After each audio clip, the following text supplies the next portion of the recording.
le Seigneur nous l'a dit, des signes de la fin des temps, c'est le refroidissement, la congélation de l'amour. Les gens ont prié, mais il n'y a plus d'amour dans les cœurs. Ils vont aller à l'église, mais il n'y a plus d'amour. Et on parle de l'amour qui consiste à garder ses commandements. Et ce commandement dit, aime ton prochain comme toi-même. Donc, j'ai compris que le diable n'a même pas besoin d'attaquer la foi. Le diable attaque le dépôt de l'amour dans le cœur des gens.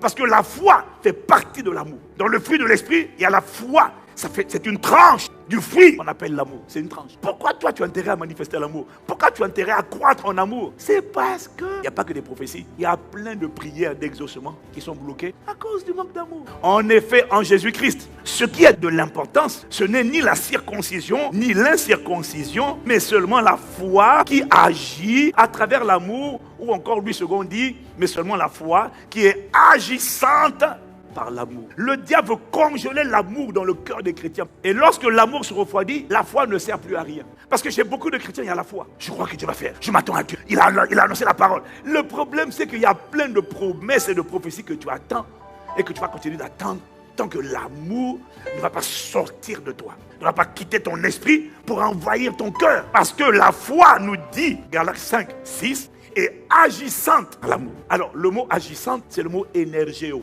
La foi est agissante par l'amour. Ça veut dire que la foi est rendue énergique.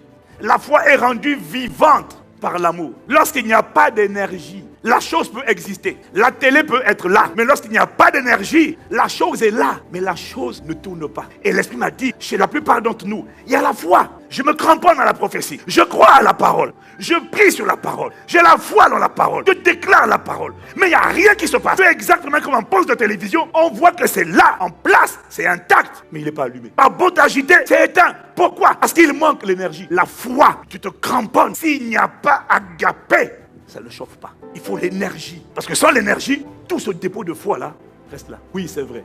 Il te sera fait selon ta foi. C'est très vrai que la foi déplace les montagnes. Mais le même Paul de 1 Corinthiens 13 te dit que si j'ai la foi jusqu'à transporter les montagnes, si je n'ai pas l'amour, je n'ai rien. Je ne suis rien. Ça veut dire que la foi est là. Les montagnes n'attendent qu'à être déplacées. Mais il faut que l'amour allume. Vroom, vroom, vroom. Et tant qu'il n'y a pas agapé, la voiture est là. Elle peut déplacer la montagne. Elle peut tout soulever. Elle soulève rien. Et c'est pour ça que tu crois à la guérison. Tu réclames la guérison. Tu proclames la guérison. On t'impose les mains à distance, de près. Tant que dans ton cœur, il n'y a pas agapé, tu ne vois pas la guérison. Et tu le sais. Juste à cause de l'amertume, juste à cause de l'offense, juste à cause de la tristesse, juste à cause des critiques. Il y a tellement d'exaucements qui sont bloqués. C'est pourquoi l'amour doit être ta priorité. La foi est rendue vivante, énergique. La foi bouge quand il y a l'amour. Quand il n'y a pas l'amour, la foi ne bouge pas. Et à chaque fois que je vois que c'est toujours quelque chose dans le cœur qui a été sous-estimé. Il y en a qui disent, non, pasteur, c'est juste la déception. Je sais que tu aimes gros français, mais permets-moi de te dire que ta déception, c'est de l'amertume. Ça te garde bloqué, attaché. Sors de là. Libère ton cœur de ça. Vomis la déception, vomis l'amertume. Tu as besoin de guérison, mais tu ne veux pas laisser partir les gens. Laisse partir les gens qui t'ont forcé, libère-les. Il y a beaucoup de gens qui ne pardonnent pas aux gens parce qu'ils ont été trop méchants. Ce que tu n'as pas vu, c'est que ne pas pardonner te rend, toi, aussi méchant que les gens qui t'ont fait du mal. Parce que le manque de pardon est un des rares péchés qui fait de toi un geôlier. C'est-à-dire que tu retiens les gens. Donc dans ton cœur là, au lieu d'aimer les gens et d'être une irradiation de l'amour, tu es une concentration de la prison.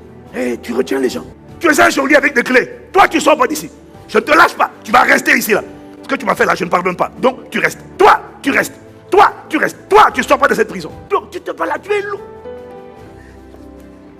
Aidez-moi, il y a trop de prisonniers. Et c'est toi qui es en train de tuer, d'alourdir, de fatiguer, d'épuiser. En fait, l'Esprit m'a dit que tu ne te rends pas compte que ne pas pardonner te rend plus méchant. Te fait ressembler à Satan. Le problème, c'est que tu te crois meilleur que les gens qui t'ont pardonné. Parce qu'ils sont méchants. Mais tu ne te rends pas compte que le manque de pardon te rend méchant. Parce que tu attaches les gens. L'Esprit veut te libérer. Il veut que tu relâches les gens. Afin de l'accueillir que lui, que son amour. Mais tu les attaches tous. Et la séduction des forteresses, c'est que tu te crois meilleur. Moi au moins, je ne fais pas ça. Mais tu es méchant, parce que tu les attachais. Et tu les juges en permanence. Change. Si tu veux passer au niveau supérieur, 2023, monter au niveau supérieur, décide de croître dans l'amour en largeur.